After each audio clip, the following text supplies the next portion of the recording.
Okay, topic 3, abolition and the women's rights movements. We put these two together because you're going to see a fair amount of crossover between these two reform groups.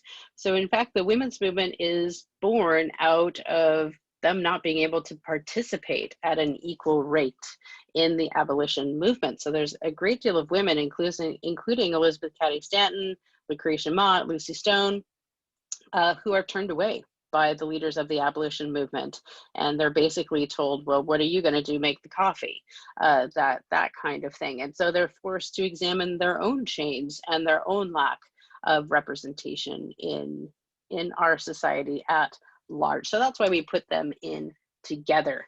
It's really common for us to see a question from the College Board asking us to compare these two groups. So be thinking about that as we go through.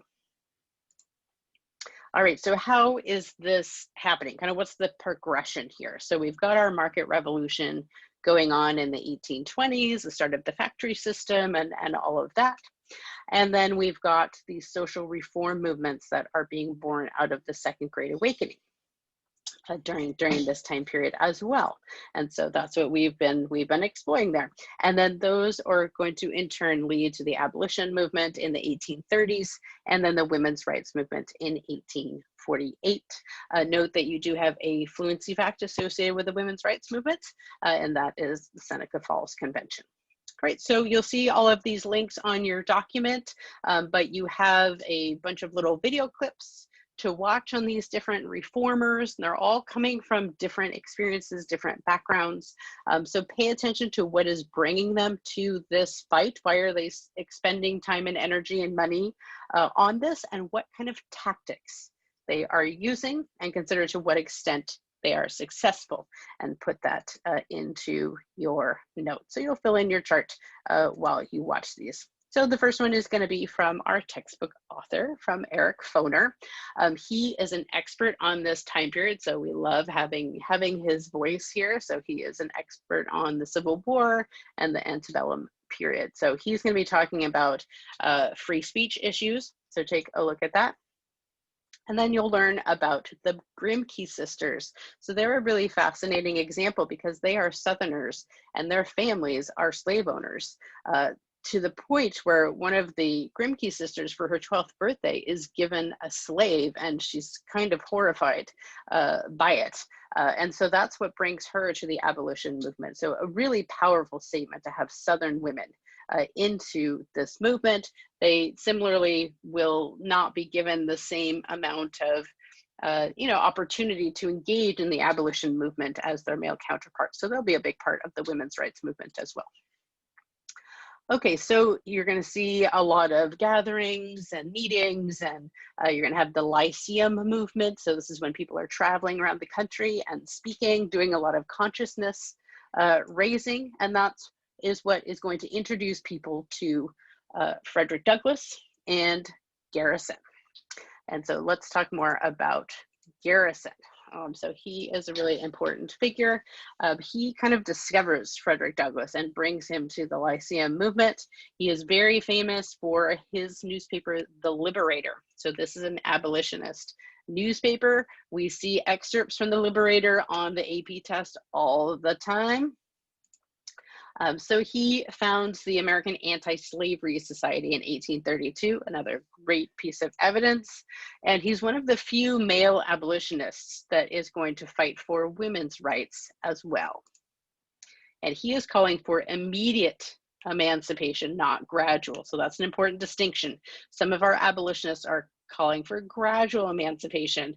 And this is kind of the appeasement or the compromise with the Southern states. We get that this is going to be, a big adjustment. So we'll introduce emancipation slowly, but he is not interested in this. Garrison is a radical. So it's important to note that. And this is kind of the prime example. So there was a 4th of July celebration in Boston, obviously, kind of the heartbeat of the American Revolution. And he stands up there and he burns a copy of the Declaration of Independence. So he is not afraid to ruffle any feathers. He will become a spiritualist in his later years. He loses his wife, and so she dies, and he is quite devastated. And so he will spend just so much money and effort at these spiritualist groups. So think about seances and things like that. He gets conned out of a lot of money, unfortunately, but he is desperate to connect with his wife. So he's going to remove himself from the abolition movement for a fair number of years as a result of that. All right, so again, this is from this 4th of July activity here that he holds up a copy of the US Constitution. So this becomes his 4th of July kind of move here.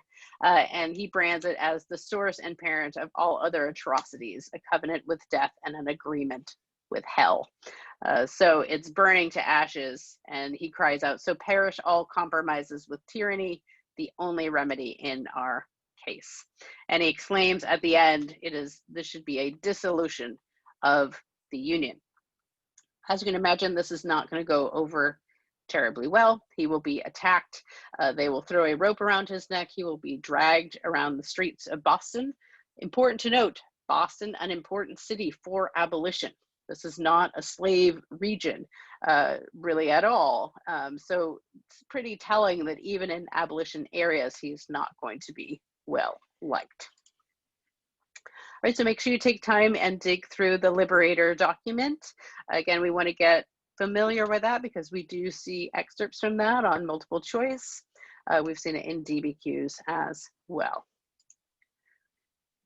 All right, so heading into the women's rights movement, make sure you watch the Ken Burns clip on Seneca Falls. So take a look at that to get more information on them. Elizabeth Cady Stanton, definitely a good name to know, absolutely. So she is setting up this convention, which is the Seneca Falls Convention. Now I know most of us are already associated with this pairing of Elizabeth Cady Stanton and Susan B. Anthony, but it's important to note they have not met yet. Okay, so that will happen in 1851. So she is not there.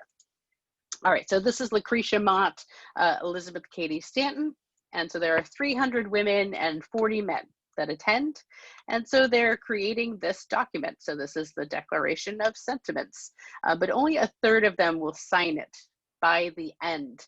And I think it's pretty telling about that we're still maybe not quite all the way there with these people being convinced that it's important to have this document for more rights for women. So the Declaration of Sentiments is absolutely modeled on the Declaration of Independence. So if you remember what the structure of that document was, that you had this preamble or introduction, and then it was a list of grievances. And so that's what happens here as well. So this is a list of grievances for women of America. So the big idea here is that women do not have the consent of the governed. They are not part of this social contract. And a prime example here is taxation. So women have to pay taxes, but they have no voice in it. They can't vote on taxes. They can't serve on juries. They can't interact in the way that government is supposed to. So it feels very unfair, for sure. Coverture issues are still prominent, even though we've passed a lot of years since Abigail Adams pleaded with her husband John to remember the ladies. We've made very little progress in terms of the legal rights of women in America. So this is a really important event to try to shine a light on some of these issues. It's also important to note that not everyone was in agreement about the call for women's suffrage. Lucretia Mott is against it, and she is absolutely, I mean, she is a suffragette. She is on the front lines of this fight, and she thinks that's going a little bit too far. So we're going to come up with this again as we get closer to the suffrage amendment, which won't be passed until 1920.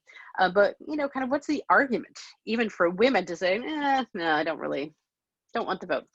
One of the concerns was that at this point, we don't have what is called the Australian ballot. So an Australian ballot means that your vote is secret. So the worry was that if women were voting and their husband or their father didn't like the way that they were voting, they might be punished. The opposite of that worry that women would just be doubling their husband's vote, so it would just be a double vote. So those are some of the arguments against women's suffrage. So a little bit more on Miss Stanton. So really important figure for us, of course.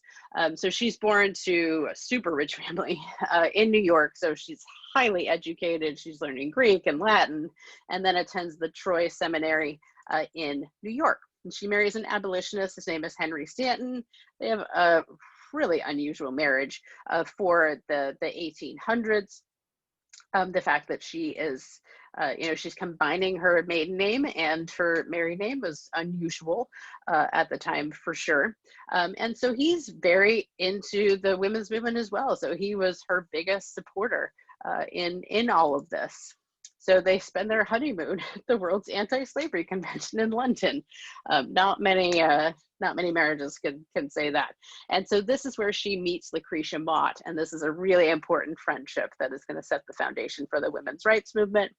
So the Douglases actually move in next door to the Stantons. So they were very close friends. So they work very closely together. So you've got the Grimke's, you've got Lloyd Garrison and Frederick Douglass in the mix. And then again, she meets Susan B. Anthony in 1851, and she will found this important. Please make sure this is in your notes. This is definitely going to come back as well. This is NASA. This is the National Women's Suffrage Association of 1869. And oh boy, does she make a wrong turn here. So she's a little bit of a radical here. She writes a book. It's called The Woman's Bible in 1895.